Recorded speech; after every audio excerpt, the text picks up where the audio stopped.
Hello, everybody. Hello, everybody. Everybody, hello.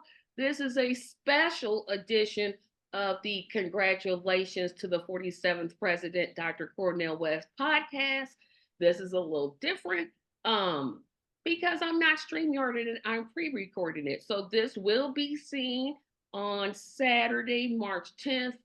Look for it at about 8 o'clock p.m. But I decided to get more than one supporter of Dr. West on the same podcast to kind of talk to everyone um, about where they think the campaign is, et cetera, et cetera. All these people have been on the podcast before. Robin, she's been on at least 3 times, right? Because you've interviewed me, you've been on twice. So Robin is um, very familiar with the podcast.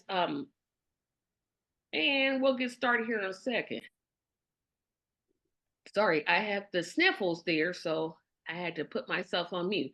So, of course, we're not going to go over, well, we may go over some of the silly things that we hear about Dr. West and the support that we think he's not getting and greatly deserves.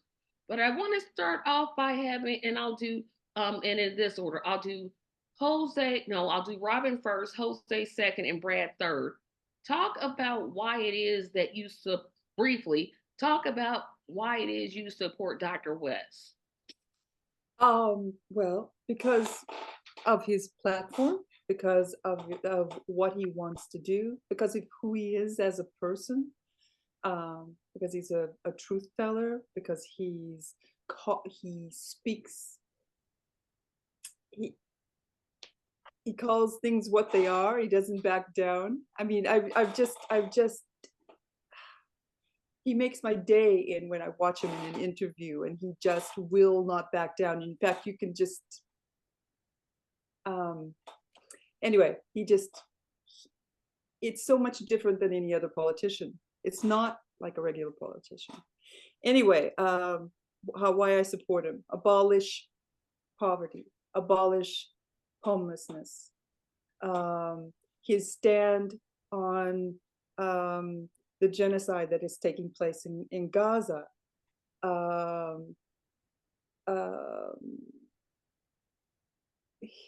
his there's so many reasons, but we need, most of all, it's like we need a sane, ethical human being as president, and that is Cornel West. Jose, you are next.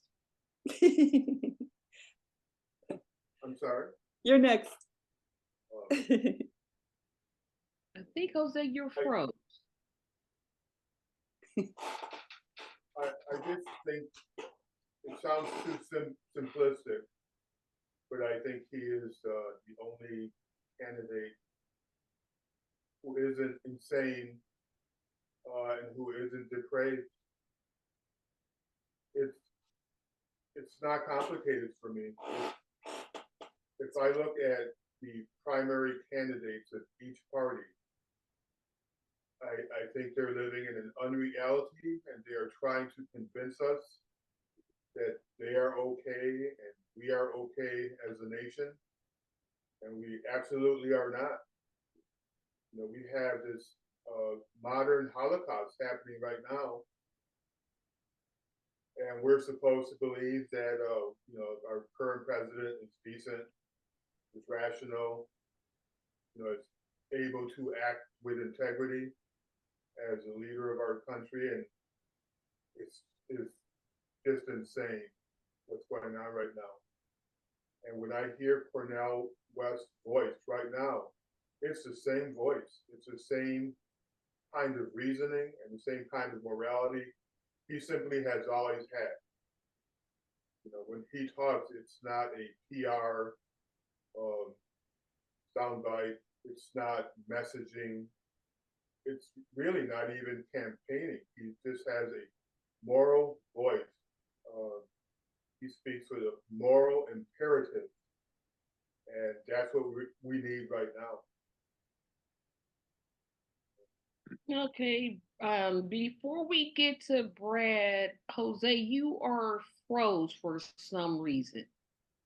Can you um shut your camera and go sit next to Robin because you're really froze.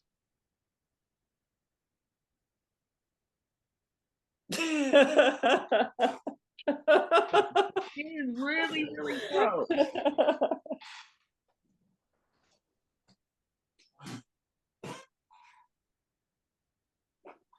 And while he's doing that, hopefully, I will ask Brad, you can go now. All right. Well, let me just start with the personal side of it. I've known Cornel West since 1991. When I saw him at the 1991 convention of Democratic Socialists of America, he's Wow. been a co-chair of DSA since then, and I'm a 35-year member of DSA. So first, right off the bat, I have a personal connection with Cornel. I've met him a couple times. And the first time I saw him, I also saw Senator Sanders. He was a congressman then. He was like a first or second term congressman then. I would also like to say that there are elements of the Cornel West platform, which include uh, national health care, single payer, um, and the litany of civil rights and rights for human beings in that platform, and uh, every bit as importantly, it includes some talk about shorter work time and about building communities. But I think the thing that pushed me over most was probably the situation in Gaza, because Cornell has been very forceful and very uh, eloquent and articulate about the moral tragedy that's going on there. And there's obviously not that many people in Washington that are listening. And Washington needs to realize that this has to change. And so I'm supporting Dr. West not only because he's my national co-chair and that I've met him personally, but also because the program which he represents is, I think, most compatible with what my ideas are uh, as to where our country should go and where the world should go. Well, I guess it's my turn now. I have to lean more towards Robin. It's the platform for me. Um, when I read his platform, I've never heard any candidate. I've never heard the Green Party talk about environmental racism. Never. I haven't heard um, any candidate ever talk about environmental racism. The fact that he abolish homelessness, not curb it, not have a study commission, not, let's just do our research. No, abolish homelessness. Those things are important. Um, and not only that, I mean, I've never met Dr. West, but I feel like he doesn't back down. Like he's had the same stance for over 40 years. There isn't a time where he hasn't been, he's always been consistent. Always been consistent since I, became aware of who he is and what he stands for. He hasn't deterred from what he truly believes, which I can appreciate. And this is where we get into our first kind of round robin discussion. Um, Dr. West, in my opinion, has taken some unfair criticism. I don't understand. Um, he sent out a tweet when and I'm not gonna get this man's name right. Navalny, is that right? Navalny. Yeah, thank you. When he sent out a tweet and said, I'm praying for the family, the left lost their minds. Mhm. And I'm like, what did you expect him to say? He's Christian. That's what Christians do. They pray for the family. What are you trying? I didn't get that. Like, if somebody could explain to me where that criticism came from, because I don't know whether they did, like, did they expect him not to say that, or were they wanting him to say something else? What exactly did he say again? Could you repeat that? He said that he was basically praying for the family.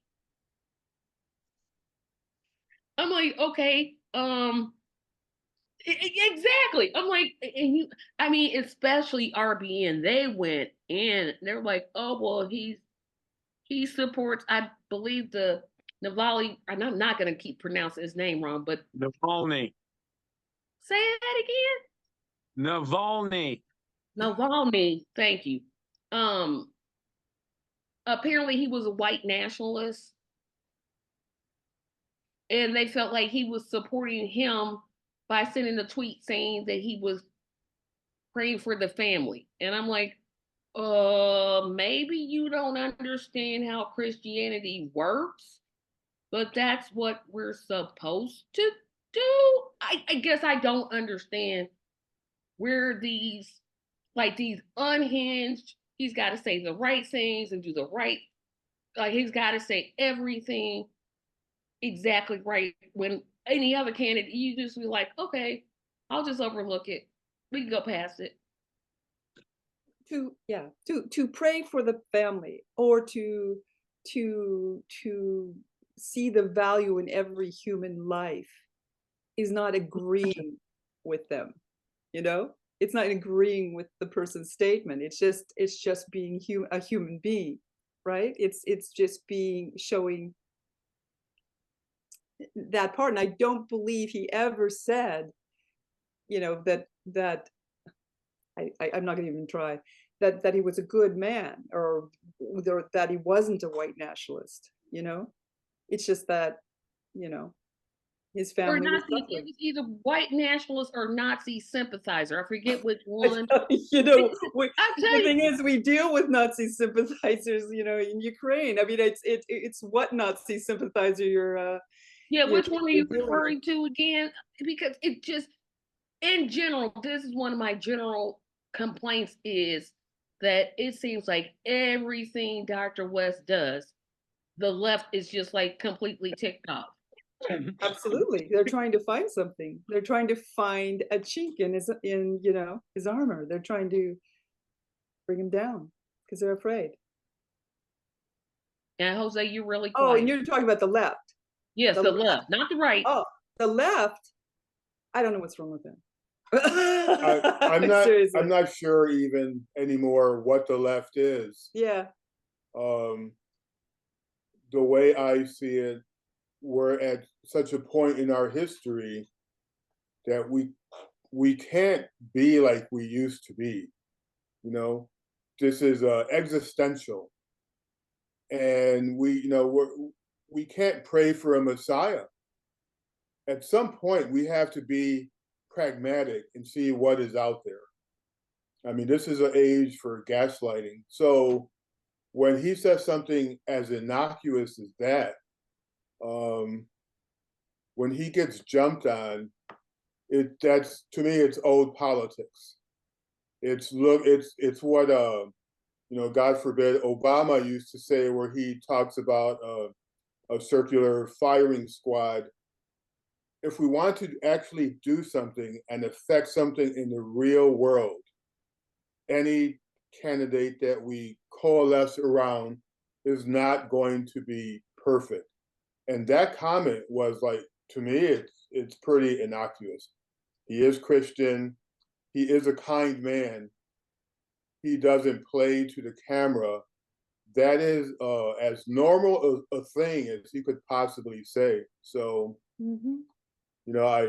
I just, I just don't give credence to to kind of a knee-jerk response to what people say, in public discourse. That's pretty tame for me. Well, I wish I had your patience because I was ready to go like complete. Like, are they serious? They here's a. Let me calm my sense down. Let me calm myself down because when I hear these comments, these criticisms, there's to be like legitimate criticisms. Legitimate criticisms of Dr. West that we can make. He's not a perfect candidate. He never said he was a perfect candidate. We can say, maybe he should be a little bit more detailed. Okay, that's legitimate. But then comes these illegitimate ones that I think I get angry about because they have nothing to do with the issues. Like nobody's talking about the issues that he's raising. $27 living wage with adjustments for those that live in places that cost higher. Nobody's talking about, ending his platform to end the wars.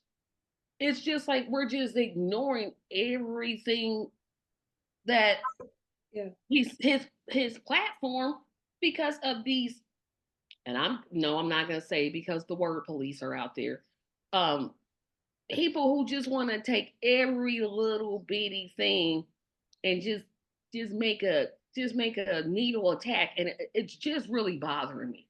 Maybe I it's actually, just me because actually, go sorry, ahead, Robin. I'm sorry. sorry, I actually interrupted you. When you told me about that, I actually was looking on left Twitter and it was like, okay, I'm done. I'm no longer with Cornel West. And it's like, what? What? He said that he said that he feels for their family, that he sympathizes with their family, and you're out. It's ridiculous. Yeah, I'm So like, what did they want him to do? Yeah, he deserved to die. That's what happened. Just what he gets. What are you? And if he had did that, well, he's not compassionate. Isn't he supposed to be? It's like, oh my gosh, if you're gonna choose that one thing, and Brad, I promise I'll get to you because you got your hand up. very good. If you, like I said, there are things that if Dr. West did, I'm absolutely done. If he starts saying white nationalists are great people, I'm done. I'm finished. I'm closing shop. He'll never say that because he's never said that, right? Yeah. But it would take something like that, or him telling me to vote for Joe Biden. Those two things.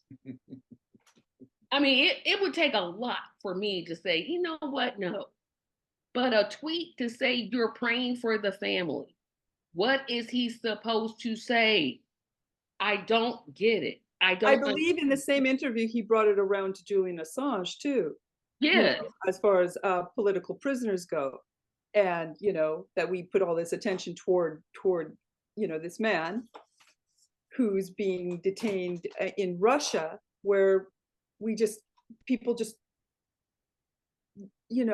there's silence about Julian Assange from most progressives. right. Yep. And Brad, you had your hand up. you So do have a hand. Well, as a bona fide member of the American left, I would only say that I think it depends on what source you're hearing this from, because frankly, I don't perceive um, a tremendous amount of love in the American left for Vladimir Putin or for the way the Russian uh, Federation is being governed at the moment. As far as I can tell, the Putin administration is a fascist regime. And while I have reservations about war that are very, very serious, I would say that, uh, you know, I don't understand why that would lead to someone um, you know being angry about expressing condolences and thoughts for the family. I mean, because I've certainly felt for his wife and for the rest of his family as to what went on, and I don't know that I don't know where that would have come from, and I follow the left press, but I follow things like Jacobin Magazine, The Nation, The Progressive. I follow People's World and some of the other left, and of course the DSA's Democratic Left. And I've never seen any expression of any particular love um, for Putin, nor any particular animosity towards Navalny. Now, I think there are some people who, and possibly very rightly, say, "Hey, you know, Navalny had a few hypocrisies of his own." And I'm willing to accept that, but that's true of anyone who gets in the political sphere. But I don't know why anyone would be rude enough and crude enough to excuse me. I don't know why anyone would be rude enough and crude enough to criticize Dr. West for showing sympathy. So I'm not. I'd like to know where this is, where you're getting this, because I sure don't see it. I now the right wing I can believe. I can believe the Tucker Carlsons of the world who just absolutely love Putin, and the MAGA Trumpers. I'm sure that they had no sympathy at all for Navalny, Oh no, and no. would put anybody down for showing sympathy for anything about Navalny, including his family. But I just don't. I'm just confused because I'm not sure where it's coming from. I It was only saw it on social media. I didn't see it in news reports. Did you? no. I saw it mostly on the Twitter. Like Yeah. mostly, I saw it on Yeah. podcast, and I won't. I'm not scared to name podcast. RBN was a big one. Revolutionary Black Network was a big one. Um, Uh, I think I don't know if Brianna Joy Gray said something about it, but I'm like, and I bring up that one because they have so many subscribers. Mhm. listen, I have so many friends in different left wing organizations.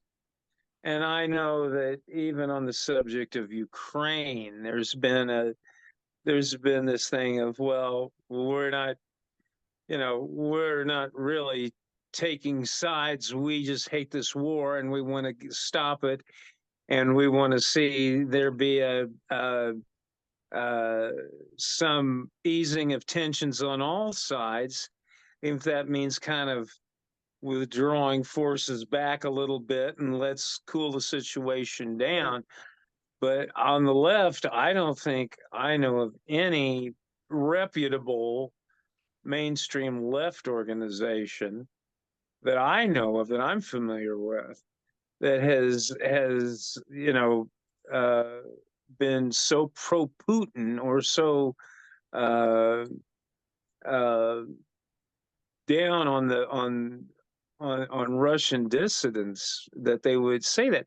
And plus the fact, I will tell you that throughout the period of the Ukraine war, the left has been extremely supportive of the dissidents in Russia who have come out against the war, and has been very critical of their persecution and the crackdown on them. So I just, whoever this revolutionary black network or whatever, whoever they are, they don't interact with the left I know. We're glad you have that opinion because boy, what I saw was, and maybe it's what I'm watching. I'm not disagreeing with you at all. Yeah, you're I'm just just saying you saying don't see, yeah, understand. But like I said, it just bothers me in general. I just Yeah. The criticism. I'm just saying what my worry was the left when you use the term the left, because that's not what I have gleaned from my colleagues and the people that support the broader American uh, left and progressive community. I just haven't. what about the left and publications like the Nation who right away, criticized Cornel West for coming out for running. I think it depends on the columnist, really. But I'm curious. It's like a silence amongst left media. Well, I Maybe think. Consortium News and Chris Hedges. Well, I think you have to just to be fair here. I think there is a debate as to the wisdom of third parties during this campaign. I don't agree with a lot of what they're saying, but I do understand that for the most part there are a lot of publications and organizations that are trying to figure out what to do. A lot of it has to do with sheer heartbreak over the fact that of what the United States is doing to help Israel right now. But I can say very clearly that, just from my experience, I don't know whether it's a DSA or the Socialist Party or the Communist Party or PSL or whatever. I just don't hear it. And I don't hear it from, even Code Pink, that has been very anti-war. I don't hear any sympathy for the others, for the Russian Federation.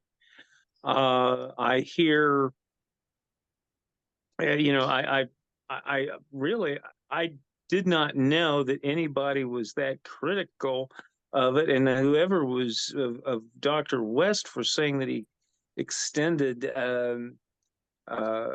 extended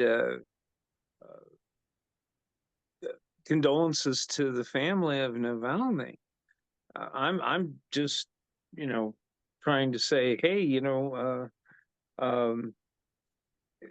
whatever part of the left you're getting it from is certainly not the part of the left that I know.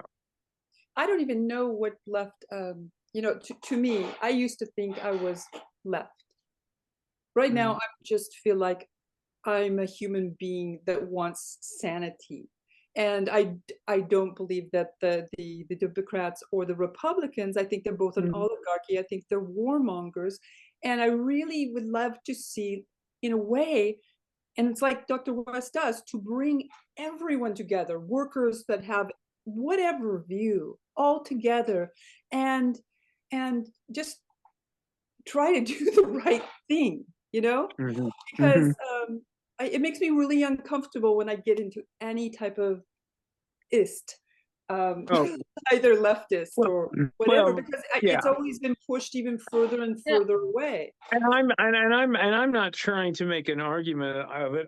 I'm just simply saying that this surprises me if it's framed in that, because Dr. West is part of the left.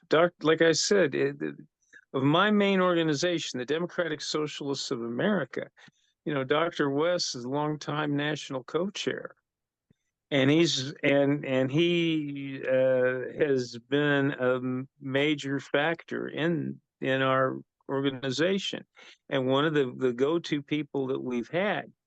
So I don't understand that. I would only say that there's a lot of worry about, oh my God, could Trump get back in? Is it better to just drink the Kool-Aid and go with Biden? There's a lot of soul searching about that, and I won't deny that I've gone through a lot of that myself. Do you think that a lot of young people are disgusted with the Democratic Socialists of America for getting behind Biden, at last time? I mean, for kind of like moving more toward the center? I feel like that's what they've been really doing. I don't think that's I don't think that's the case, and I don't want to get Tracy's podcast too far astray here, but I don't. that's just something wasn't I wasn't aware of at the time. And I would say right now that, I mean, So DSA itself has AOC is been a a big part Democratic of the social. uncommitted movement in the Democratic primaries right now. So Yeah. that's been one of their key issues. Let's not forget that this podcast is about getting Dr. West Yes. elected President of the United States. And so I want to move on to some items in his platform. I actually want to talk about the platform because, again, I don't know who wrote this platform, but it's Brilliant. it's brilliant. It's the best I've ever read. And I've read a lot of platforms. The problem I have with a lot of politicians and their platforms, either you have the over detailed, like, I'm not going to read through 600 pages. No, I'm not. Or you have these things like make America strong and bring America together. And I'm running for the soul of America. That's not this platform at all. And I No, it's not. appreciate that because, again, he talks about things like economic justice, worker justice, environmental justice, health justice, racial justice, transformative justice, voter justice, education justice, LGBTQIA plus justice, gun violence justice, immigration justice, global justice. This platform, I don't know whether it was done by committee. I'm assuming it was. This is probably the best I've ever read. I've never read one where I'm like, yes, yes, yes, yes. Usually there's like one or two things I'm like, then I'm like, I'm not with that. But the one that I appreciate the most, and I'll have each of you tell which one you appreciate the most. I appreciate the economic justice the most. Because if you look under the economic justice, you're talking about things like abolish poverty. I haven't heard, and I'm not even talking about Democrat, Republican, because they'll never say abolish poverty. I haven't heard any third party candidate besides Dr. West utter the words abolish poverty. I haven't heard it. Maybe it's there and I just didn't read it, and he wants to establish a federal universal base income commission. He wants to abolish homelessness. He wants to establish a public banking institution to fund public infrastructure and green reconstruction. A national $27 wage with specific consideration for those in geographical areas that 27 wouldn't be enough. Mandatory, this is the one that got me. Mandatory minimum of 6 months of paid maternity leave. What do we get now? 0. A national jobs program to ensure full employment of every person. Now, you would think the Republicans would be for that because they think that people that get public assistance do nothing but sit around and collect checks. But break up the monopoly of big tech, ban corporate stock buyback programs, and the use of credit scores for getting a home or job. You're not important. That is so important because when I got my home, that credit score, oh my goodness. It has to be, banks won't even talk to you if you don't have the right credit score. So for me, it's economic justice. That's the one that, I mean, I like all of them, but that's the one to me that stands out. That's to me too. But also, sorry, whose turn is it? It was actually Jose's turn. Okay, Jose. Wow, it's about time. Come on in. It is economic justice.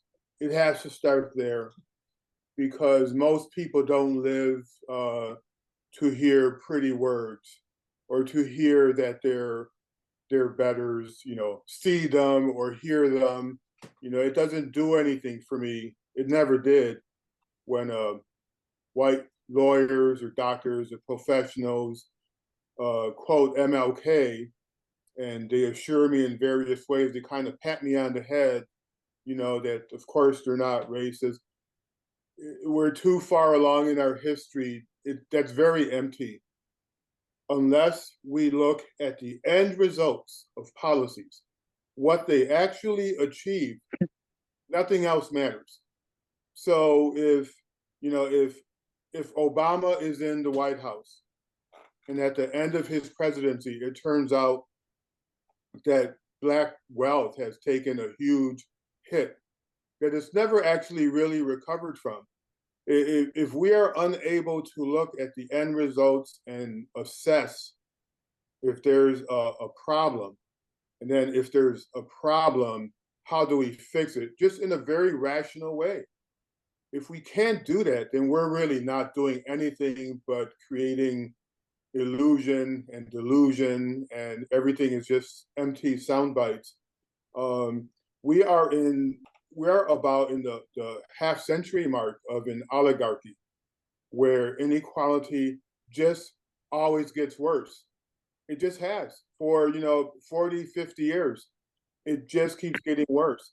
And yet that is rarely actually even talked about because we're so busy fighting about things like Cornel West, showing pity for Navalny's family, or we're too busy bashing the red side and the blue side bashing the red side, the culture wars. It has to be about, economic justice.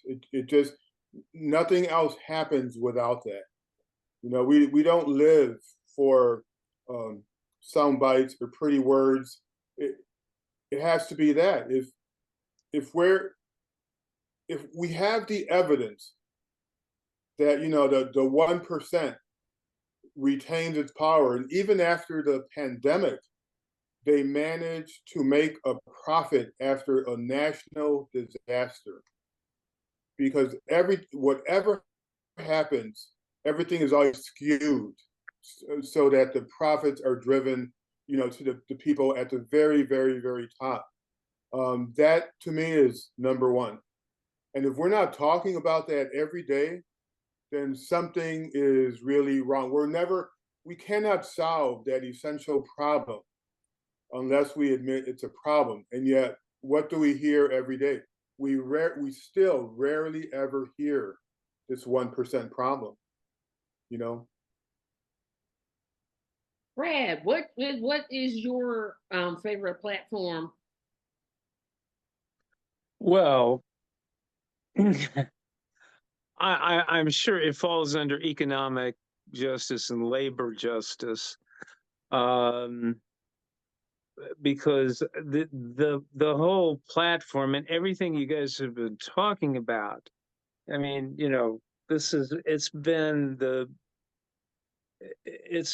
the prime priority of the American left since the time of Gene Debs. And basically what's been happening has been that we've been, refining it and upgrading it to modern times. But yeah, I mean, I would tend to differ in saying, yeah, we did have the war on poverty in the 1960s. It helped a lot of people. It didn't go far enough. It was not funded to the level that it needed to be. And whatever necessary funding it could get was taken away by the war in Vietnam. But let me go back a little more. It's not just 50 years of oligarchy. It's more like 250 years going back to the time of the Revolutionary War. A lot of people don't know this, but when they had the first election, the election that put George Washington over the top and into the White House for the first time, only about 5% of the adult population of the colonies, not even considering the Native Americans and the interior of the country, but only about 5% of the people of the the adult population actually voted in 1788. And of course, women were excluded, blacks were excluded, any minority was excluded. And it was basically understood at the time to be that democracy was a democracy of property individuals. Exactly. And so, I mean, I think you have to look at it in the historical basis that it goes back a lot longer than 50 years. I think when you talk about things like minimum wage, which I'm all for, or living wage, which I'm even more for, which says, let's not talk about a minimum. Let's talk about what it takes to actually survive and be a functioning person in this society, and bring your wages up to that.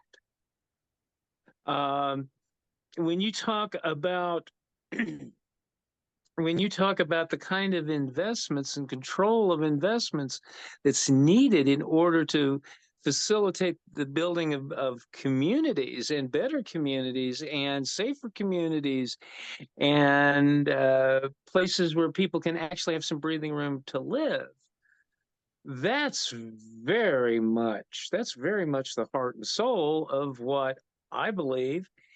And I happen to know, quite frankly, that's what Cornel believes. I've heard him discuss it many, at least at the 5 DSA conventions that I was at. And so I would only say that, that platform is the driving force for me, simply because I see elements of it with the Democrats, but you have to pinch yourself and then say, well, this is America. I won't say the word I'm thinking of, but it begins with E or B and ends with T. There's a certain insincerity there. It's like, please come along and vote for us. Let us believe that we're going to do something for you. And then afterwards, they never do anything because they're too busy taking care of that upper class, the same upper class that was made up the very top of the hierarchy when we started voting back in 1788. And it really never lost any power. So I think that, and that's the basis of class struggle. That's the basis of the struggle for justice, a struggle for democracy.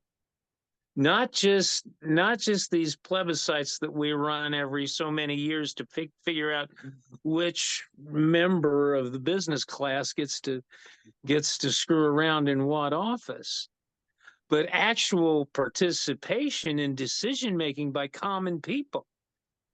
And I think that's where, when you look at a platform like Dr. West has, it's based on the idea of helping people to become full citizens and helping to empower them with democratic and political rights, and making economic rights enshrined in our laws, which right now are just mumbo jumbo, and the Republicans are doing everything they can to try to tear it up. So yeah, that's important to me. Now, as past guests on my show, I've always had 5 things that I list in terms of things about Dr. West that I've heard that are absolutely the dumbest things. And yes, I said dumb, stupidest, dumbest, whatever you want to call it, things that I've ever heard. Now, we're not going to ask you all to do that again, but there's now a 6th one. There is a 6th one. And Robin's raising her hand. Go ahead, Robin. You didn't ask me my favorite platform. Oh, I'm sorry. Because you said economics, so I was like, oh, well, I agree with you because I agree with all of them. But I do think somebody needs to put global justice in there and transformative justice. I thought you really in the top part, because transformative justice would be getting rid of mass incarceration, and global justice would cease funding for Israel. It would be defund our bloated military budget, which we're not going to be able to do anything with the economy until we do that. And I love his idea of the Truth and Reconciliation Commission type thing, like South Africa had, to basically apologize to the world and try to make things right in a way. I haven't read it all, but it's just incredible. And I think that's a footing we need to get off on with that. So that, yes. Okay. But abolish homelessness, abolish poverty. He doesn't mince words, you know? He Yeah, doesn't I haven't heard, right. obfuscate and take you in and out of economics 101. He just says it right there. Everybody can understand it. I have yet to hear, right. I have yet to hear, well, you know, you're never going to hear this from the Democrats or Republicans, because I truly don't believe they want to eliminate homelessness. They're fine with it. Because if they weren't, they would absolutely do something about it. Right? But the wealthy need a peasant class. They need a peasant, exactly. But I haven't heard, and I'm talking about just third-party candidates. Dr. West is literally the only one I've heard say eliminate homelessness. No bones about it. Just get rid of it. Yeah. And he put $1. The thing I love about it, he put $1 amount on it. And I'm like, well, because I believe in the monetary theory. I believe America truly never runs out of money. It just finds money wherever it needs to find it. That's what I believe. So cutting this to fund that, that's not something I believe. But in theory, if you're going to fund the military at these exorbitant amounts, which makes no sense because technically, who are we at war with? Then you might want to take some of that money and move it over. But that's just a point I wanted to make. But I wanted to move on to the next thing. What I was about to say is that, of course, you all have been on my show before, and I talk about the 5 top things said about Dr. West that are now not true. They're stupid. They're dumb. I can't even believe people were saying this. There was one that I heard, and I literally took my house shoe off and threw it at my computer. It's by far the dumbest thing. You know, there are 2 of them. One, James Carville said, and Anderson Cooper backed it up. They specifically said that Dr. West is a threat to democracy. Wow. I will let Jose, then Robin, then Brad kind of take it. Because I had some words when I heard this one.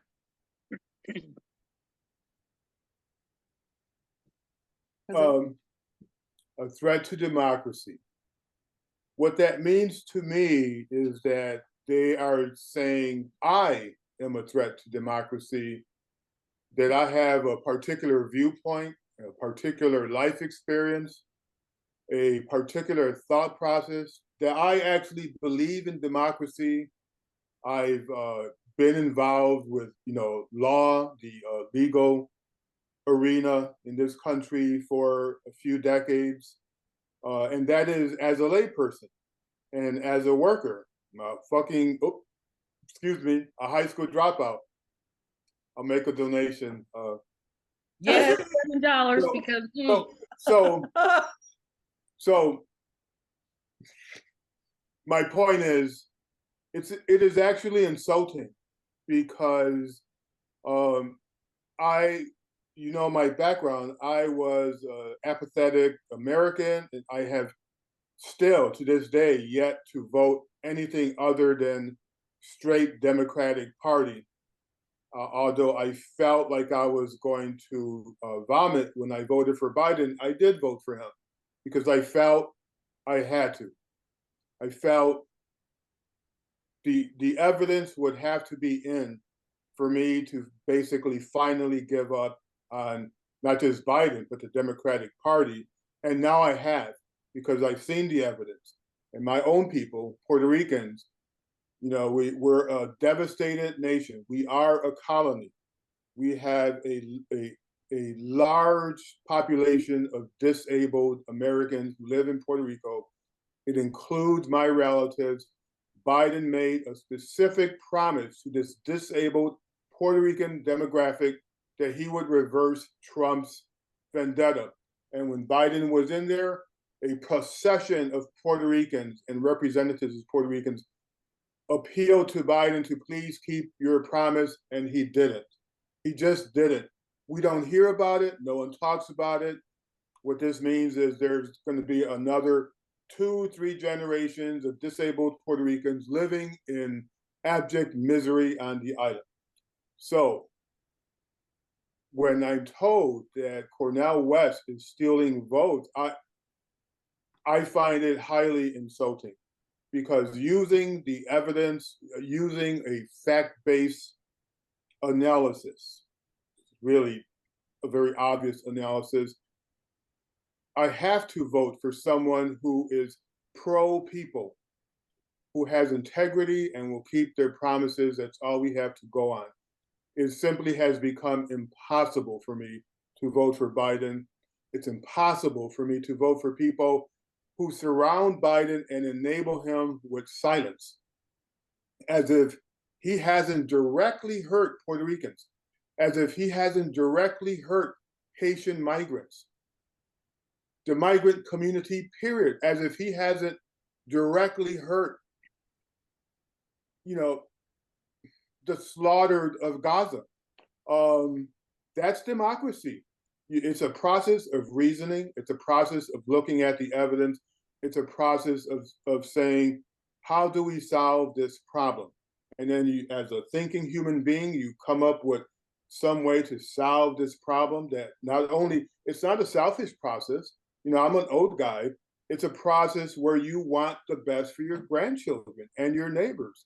So when I hear that, I just implode a little bit inside. It's highly insulting. I am democracy. I have wanted that all my life. I have spun, 1,000 legal arguments that uphold the idea of government for the people, by the people. All that cliche, that is me.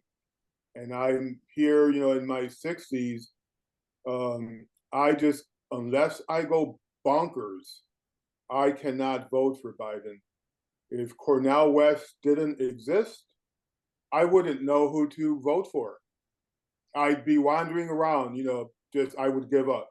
Cornel West gives me an option to, as a thinking believer in democracy, he gives me an option. I have someone to vote for, and I don't have to feel sick when I vote for him. What is it? They say a pseudo democracy is what we have, where you have no choice. They want us to have no choice. There's two parties. That's it. That's it. And it never occurs to them, and I'll get to you, Brad, here in a second. It never occurs to them, gee, why don't we do better and to make people want to vote for us? It's like that idea just never dropped in their head. It's like, hey, why don't you have policies that I would actually want to vote for you? No, you say that him running he's disabling democracy. My argument is going to be, how can he be disabling something we've never had? Because if we had democracy, it wouldn't be hard for a third party candidate to make their ballots. We wouldn't have to go collecting 45, 55, 65, 75, 100,000 signatures in one state to get a candidate. Everybody would just say, I'm running for president. They're on the ballot. That's it. We don't have a democracy. We have an oligarchy. That's what we have. Yeah. So for him to say that, I'm like, are you serious? And people will buy it. People will literally say, well, he's taking votes. Well, first of all, votes don't belong to you. They are earned. You have to earn votes. It's not like you got a whole bunch of votes sitting here. It's like, okay, these are mine. These are definitely mine. Those are Trump's, and we'll just split them. What? And if you get Trump, which he won't be president, hence the title of this podcast, you need to realize you played a part, but they don't, because they'll blame when Biden loses, because I don't believe he's going to win. It's going to be a couple people's fault. Dr. Cornel West, Bill Stein, and Black people. That's who the Democrats, those are the three that Democrats love to point to when they lose elections: third party candidates and Black people. Mm-hmm. Mm-hmm. They do. And Bradley, you may go now. Well, first of all, when you say when it comes down to what James Carville and Anderson Cooper were yakking about, I can only say that all that really says to me is that James Carville and Anderson Cooper have a very limited, very narrow interpretation of what democracy is, very sterile interpretation, and one that doesn't include, it includes certain things that the Constitution enshrines, but it doesn't include what democracy really is. Democracy means people power, for crying out loud. And it's not just confined to candidates, and it shouldn't be. But democracy has some other things to do with it, like the ability to organize and for redress of grievances, and it goes on and on and on. I would also say, and this is something that has bugged me, because I cannot stand Donald Trump. God help us if he ever gets near the White House. But then I ask myself, okay, how do I make a case that I'm here supporting democracy over fascism, and the current president is helping to fund the most god-awful genocide in the Western world since the 1940s? And I'm going, well, that's a problem, isn't it? And that does not speak to democracy. So I think there needs to be, I think part of what has to happen for people is that they have to get a better hold on it. I think Dr. West does have a better hold on what democracy is, and I would then urge everybody to go read Democracy Matters by Dr. Cornel West. But I would just also say that the arguments that are made are prepackaged arguments that the networks in New York want to put out so as to keep face with who's in and who's out in Washington. And that's about all it is. It's about, let's come up with the latest thing that's considered to be the what is it, the common wisdom or common sense, or the whatever the term you want to use. It's basically to say, this is what meets our approval, so this is what you got to believe. This is what meets the approval of the big investors.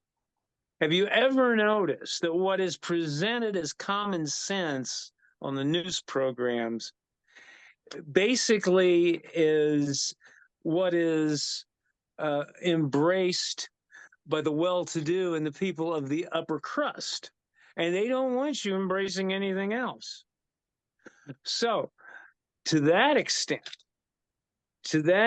it doesn't surprise me that James Carville and Anderson Cooper and God knows who else are coming up with stupid statements like that, because they don't know what democracy is themselves, and they only have a prepackaged notion of what in the world they're talking about.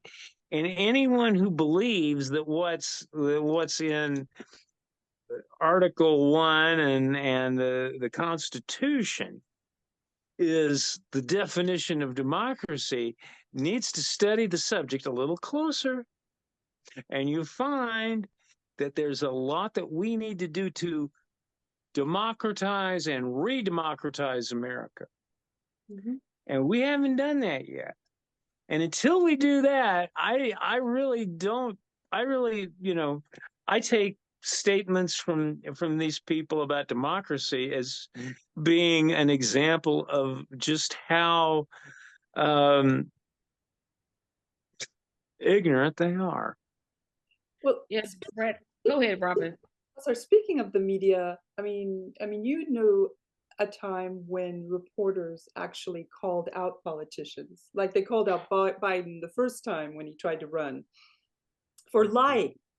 You know, he had to step down. But now we seem to have no fourth estate at all to protect us. I mean, they're working, basically they're stenographers for whatever party they fall in line with, or you know. So Yeah, it's that to me, that's what you know, so that's what the majority of people are hearing out there. James Carville and Anderson Cooper, and you know. and I think you're exactly right as a person. And I trust me, I never watch mainstream news. I haven't watched, I just happened to catch that one and I'm like, oh yep, see why I don't watch it. But I think what frustrates me in terms of when people talk about Dr. West and talk about his platform, one, they never read it, so they don't know what's in it. But they'll say, if they happen to read it, well, yes, but.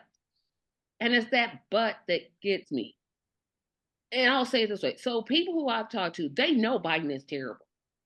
They absolutely, I don't have to convince them. I don't have to say anything about what he's done, but they're still going to vote for him because they're scared of Trump. And that's the part that I don't get. I call it Trump derangement syndrome because I think it's a very prevalent thing. I don't know how we, as supporters of Dr. West, get out and tell people, hey, no, that's a fake thing. By voting for Dr. West, you're actually voting for Dr. West. I haven't quite in my head thought that out. And I think it's going to become more and more important because that's the argument that the Democrats are going to make. And it's going to get louder and louder as we get closer. And they have the money to do it. They have literally billions of dollars to do this. And I'm like, well, you're going to bring it up, but this new thing they have, or not what they say, you know, that basically Trump will be worse at genocide than Biden or something. Oh, see, I wasn't gonna bring that one up because that one will make me take my shoe off and throw it at the camera. I'm like, seriously? No, First of all, if you know, checked it out after you said it. We'll only kill you once. Trump will kill you 10 times. it's like, first of all, you know the future. Who's gonna win the Super Bowl? What are the lottery numbers? Because apparently now you know the future. Okay. But I don't know, and that gets back to the argument though. It's like, well, Biden, he'll just kill a few Palestinian children, but Trump, he'll kill way more. How about? But Biden will drop aid packages while he's killing. It's like they make these arguments, and it's like they think, oh well, people are so stupid they won't even argue this. So I'm like, you're saying this out loud. You with your whole mouth are saying, well, Trump, he'll kill more people. As killing people is a good thing? How about killing 0 people? I don't know. I don't know why anybody never thought of that. It's beyond me how, because we could talk about all day how terrible the Republican Party is. Because to me, they tell me exactly who they are. I don't have to worry about it. They tell me.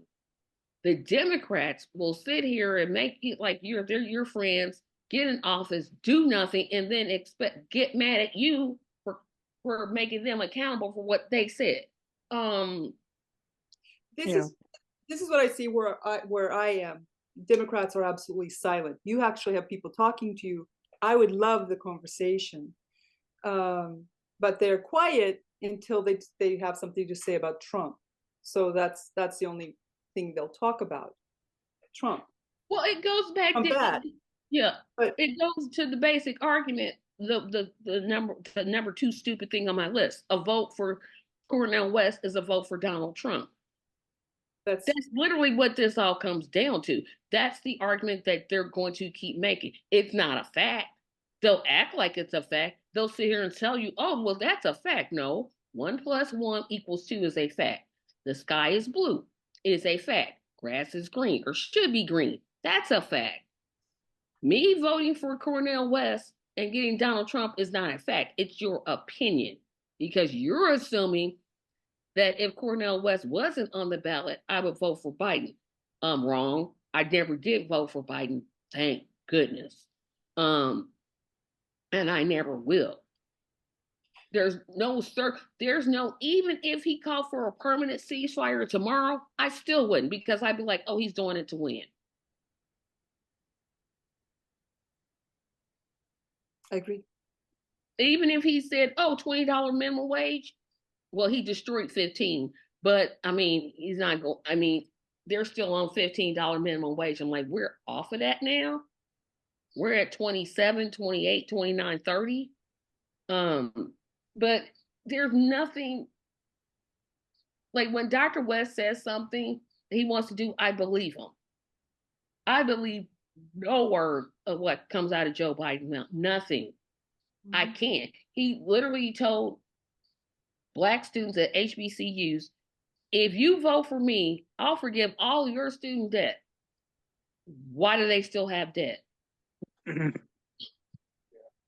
And instead of people asking themselves that question, they'll say, oh, well, I got to vote for Biden because of Trump. Will anything improve? Will the war in Gaza stop if you vote for Biden? Will the minimum wage go up if you vote for Biden? No, nothing's going to change. You're going to get, and as a matter of fact, it'll get worse because he knows, oh, I don't have to do anything now. I got reelected. So, you know, I guess to counter all of that is to keep you know, talking about Cornell's platform, to you know, to tell the truth about Biden, which is, it's a long history, you know, of lies, plagiarism. See, you don't want to do that. You're going back too far. You can't go back too far on Biden. That's unfair. But you can go back 60 years about what Trump did when he was in junior high school. But you cannot criticize Joe Biden. Have you ever noticed that? Somehow it's always brought around to stuttering. I don't know, or being old. Like nobody's talking about his No, I'm talking about his policies. Yeah, but Trump, that's it. It's like I called it right. It's Trump derangement syndrome. The media, on purpose, has gotten so many people scared of Trump that I think they're afraid to vote for Dr. West. I think in their minds, they're thinking if I vote for Dr. West, like they want to, because I think there's people that want to vote for Dr. West. Absolutely. But the media's got them so scared that they're just like, they can't see it. And like I said, I wish I knew how to get to those people because I'm just like, okay, vote for your oppressor. Okay, do it. It's like, okay, I'll just move on. I have a theory, and it's so basic that people would just scoff out of hand. You mentioned Carvel talking to Anderson Cooper, and that is very telling because that's a tale that's started.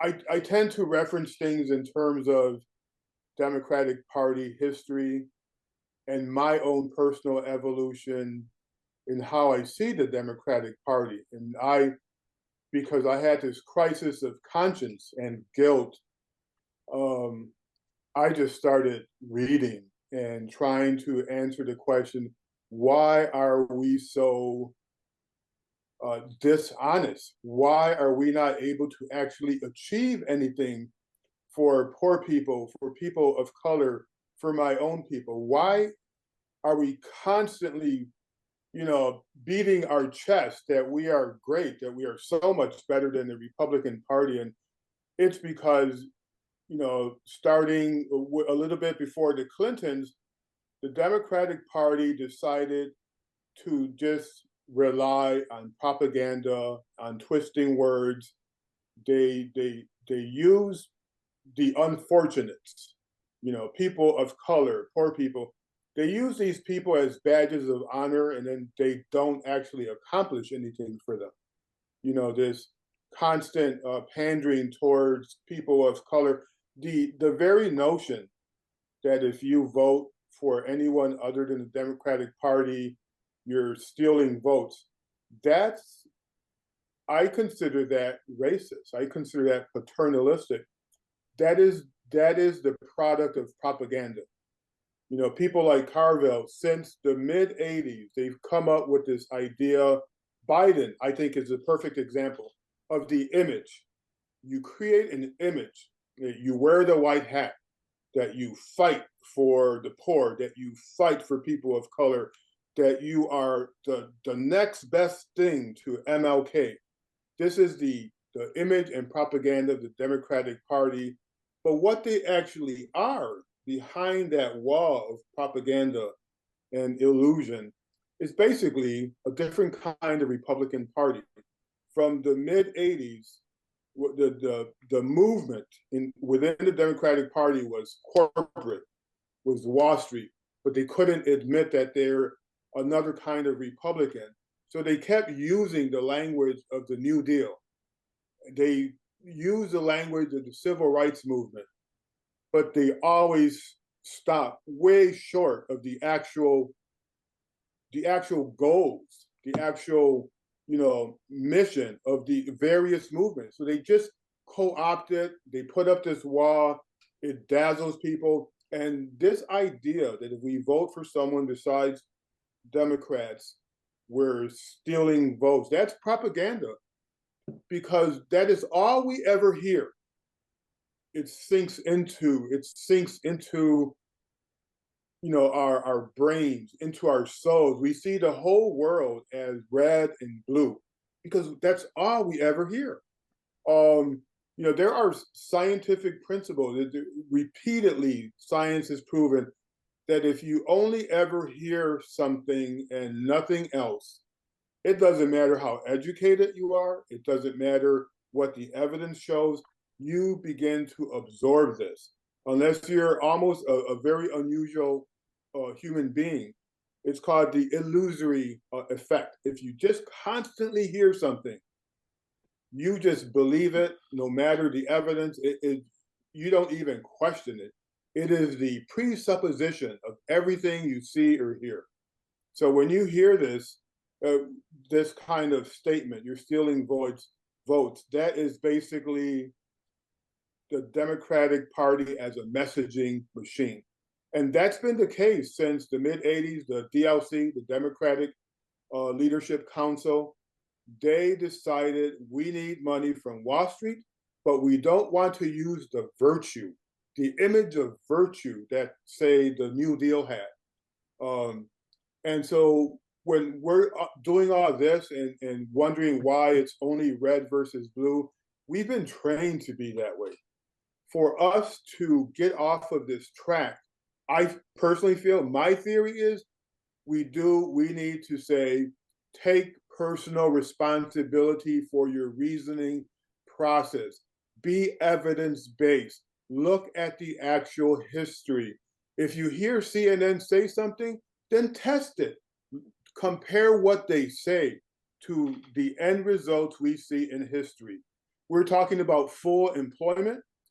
We haven't heard a candidate talk about full employment for Americans, not just a certain demographic, for Americans. That idea comes from the civil rights movement, even before the civil rights movement. That comes from African Americans. Jimmy Carter was harangued. Everyone was talking about how he would be great for African Americans.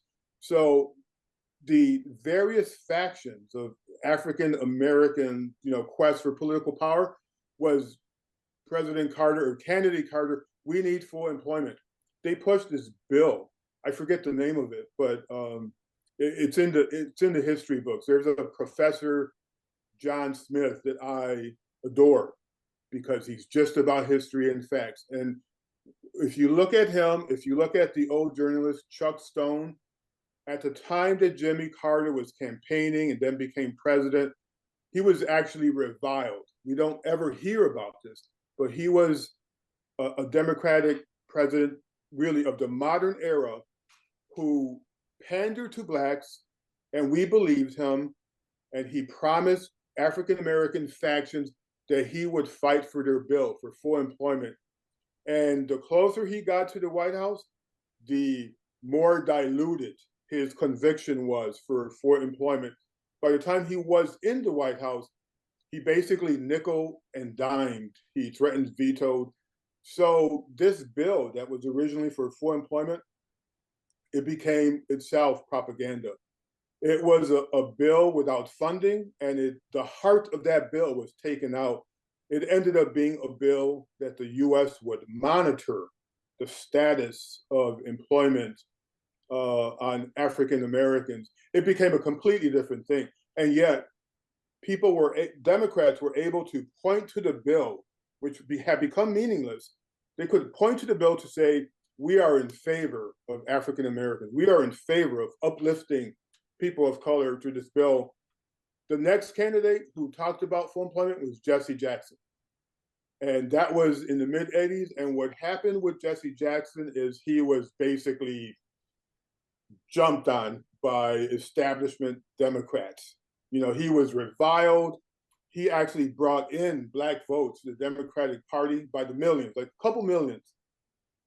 And so the Democratic Party could not reject him where it was obvious. So they took tactics to kind of undermine him.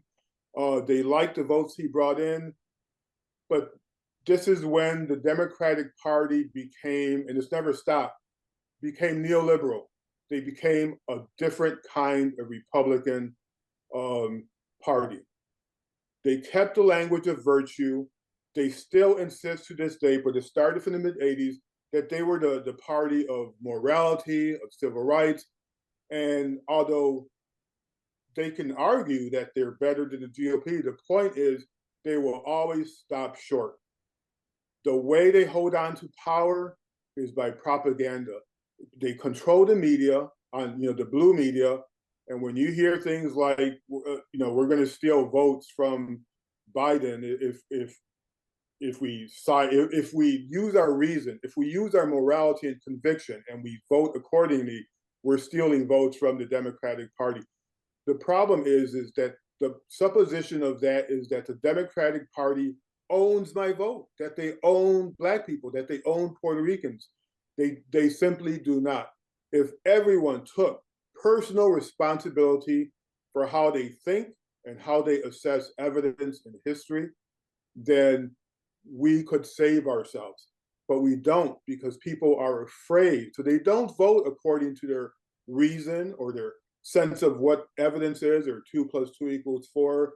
They don't vote according to the conviction, the morality that they know is true. They don't vote for that. They vote out of fear. The projection for the Democratic Party is Biden would inevitably win. Hillary would inevitably win. If we just stuck together and voted for Democratic Party, we will be okay because we're better than the GOP. And I believed it. As a propagandized American who was just busy making a living and doing whatever, I went along with it. It seemed okay. But over time, the evidence comes in.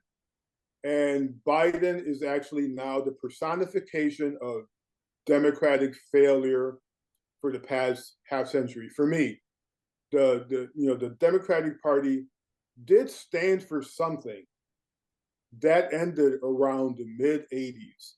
It took a turn, and people haven't really grasped that yet.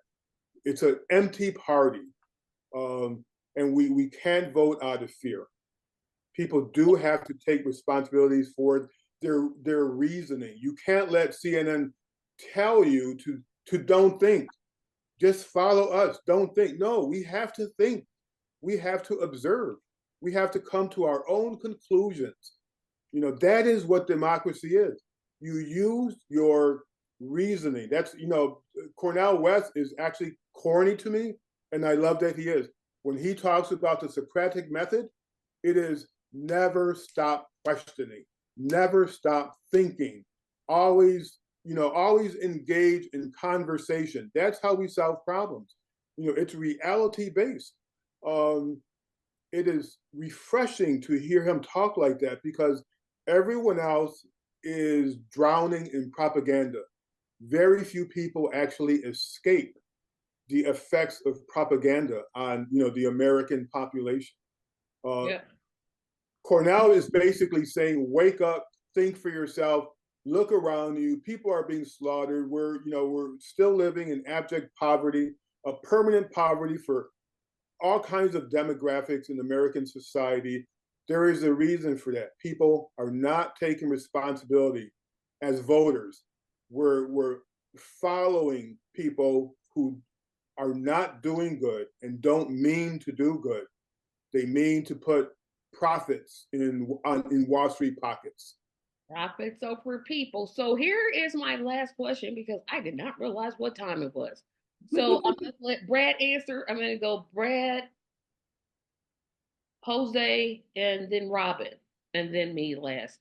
I want you to talk about what it is that you are doing to make sure that Cornel West becomes our next president. Oh. And I know Brad's answer, but I want him to tell everyone. Well, I'm trying to help the campaign as much as I can. I think if you see this Love Warrior movement as a little bit revolutionary, I can only say that a good revolutionary goes where he's needed and does what he can to fulfill what the revolution needs, and that's what we need right now.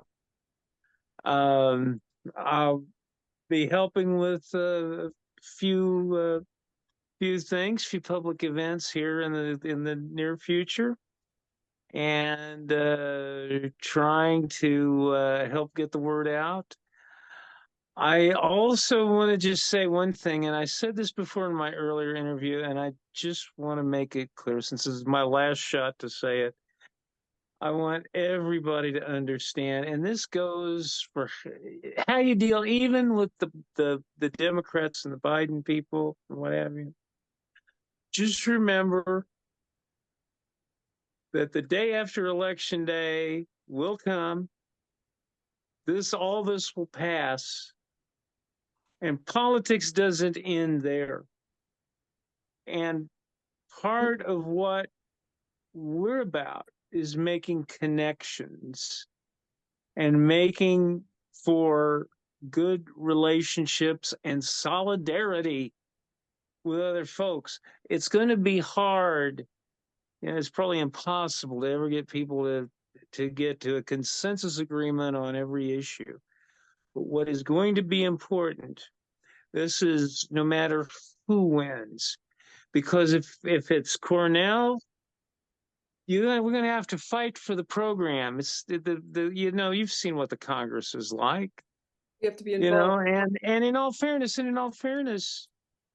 it's that holds up a lot of Democrats too from doing some of the things they'd like to do.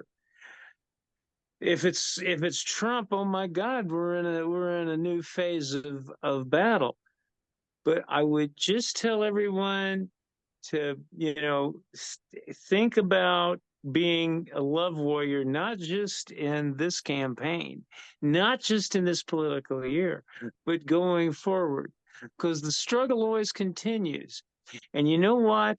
There's no final victory and there's no final defeat.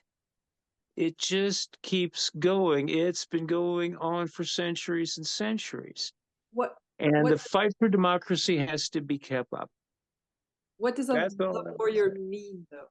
Being a love warrior, well, I think what they need to do. I think you can go to the website and find out. I mean, that's what. Can I tell her, Brad? So Dr. West has a group of, I don't want to call us super supporters, but he has referred to fighting the battle of love several times over the years. So now there's a dedicated group of supporters that are called Love Warriors. We have our calls on Wednesdays, but you have to go to the volunteer section of his website and sign up for it. Mhm. Okay. So I said Jose was going to talk about next what he's doing to get Dr. West elected. Well, I have to confess, I have become, I reached a point after Biden took office and immediately showed he was not going to prove anyone wrong. He was going to be exactly what he has always been, despite all the talk in the pandemic. And I realized, wow, Jose, you've been quite the chump.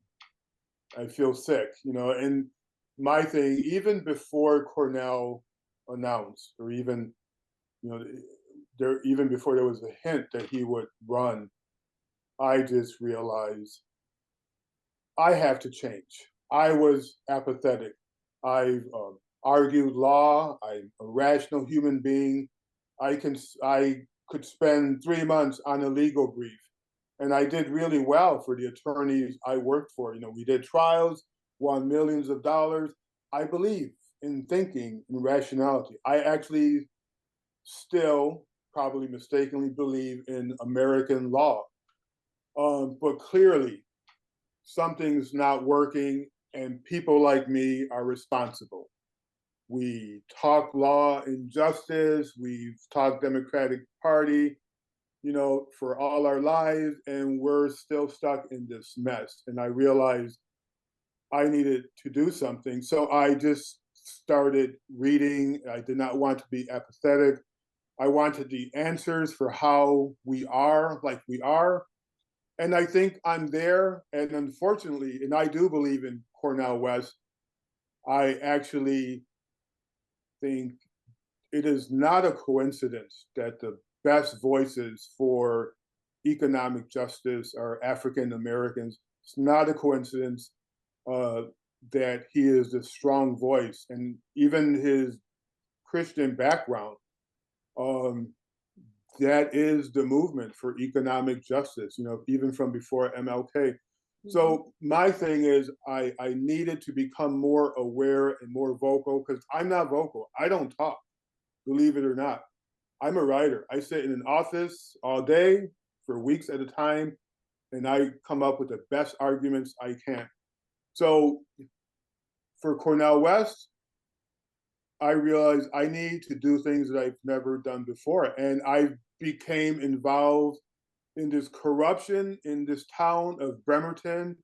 And it is a microcosm of what I see as permanent national problem. It's we believe that the people who are the personification of Wall Street are people of integrity, and they're not.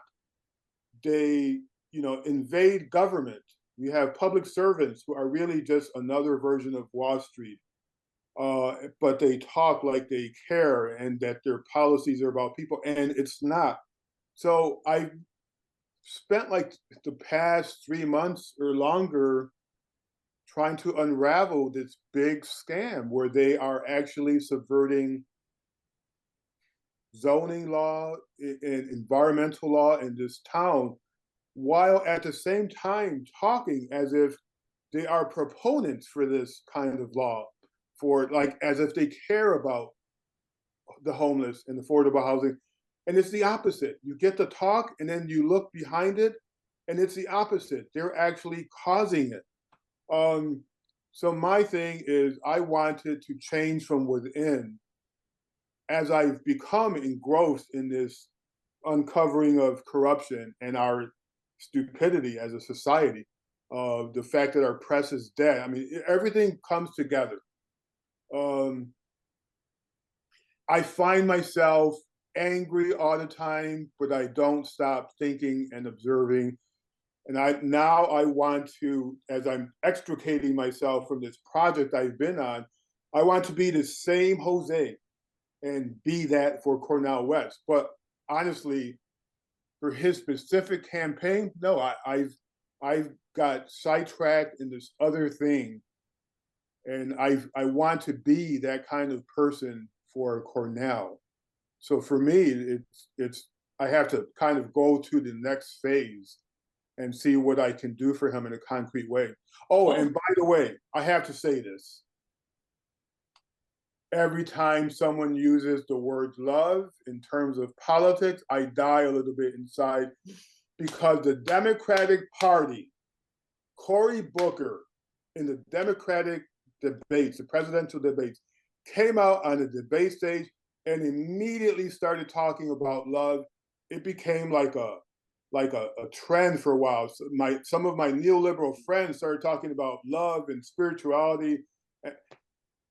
I that's a problem for me. I will believe it in Cornel West and people who believe in him, but I don't care about love and politics. I want respect and truth. I want to reach out my hand to people who I don't love. I want to talk to Trumpers and rednecks and racists and convince them that it is in their interest to come with me enough to fight for economic justice, because that will help their grandkids, because they don't need to like me, but we need to be rational. Our society does not function when we put one faction off to the side and let them sit there, wallow there in poverty for generations. I had a friend from Alabama. He was a white cracker. He was desperately poor, and we were friends. We were friends, and I have no doubt that his family, he's passed away, his family are going to be Trumpers. There's no doubt that his background is a Trumper background.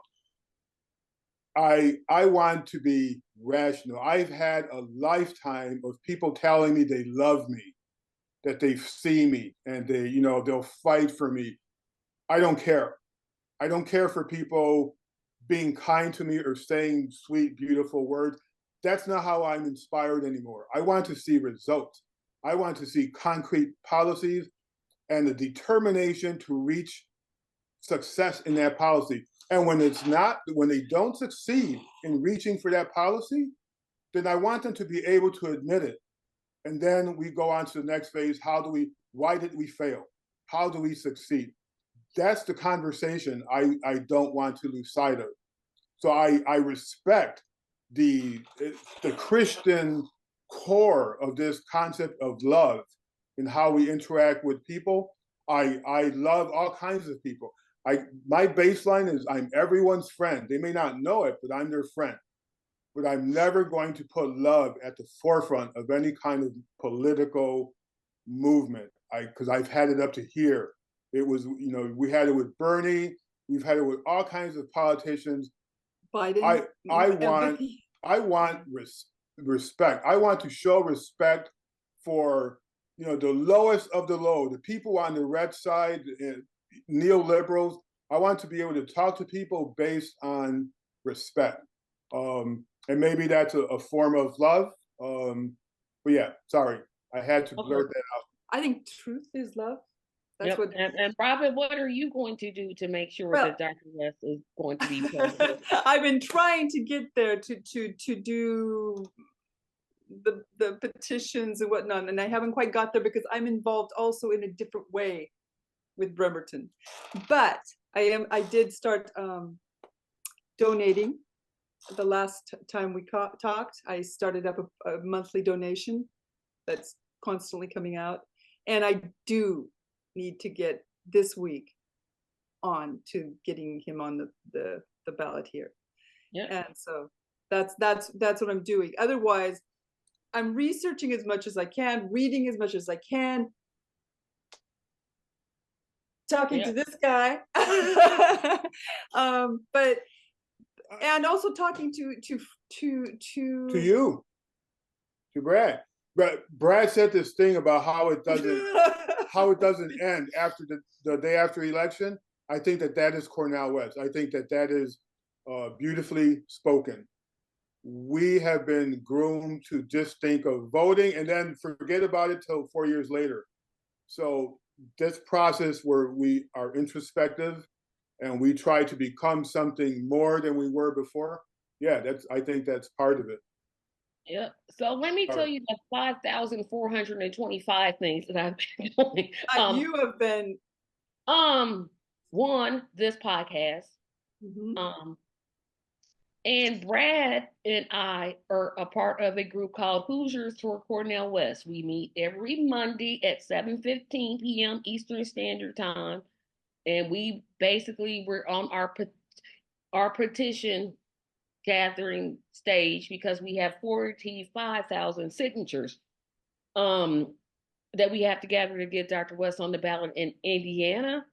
Um, Can you tell us what that's like? Do you go out on the hard street? work, hard work, hard What do work. you do? What do you do? Where do We you do. Oh wow. I know the last thing I was with Brad at, we were at the Poor People's March, and we basically just walked up to people, said, "Hey, would you sign this to get Dr. West on the ballot?" It was a pretty successful thing.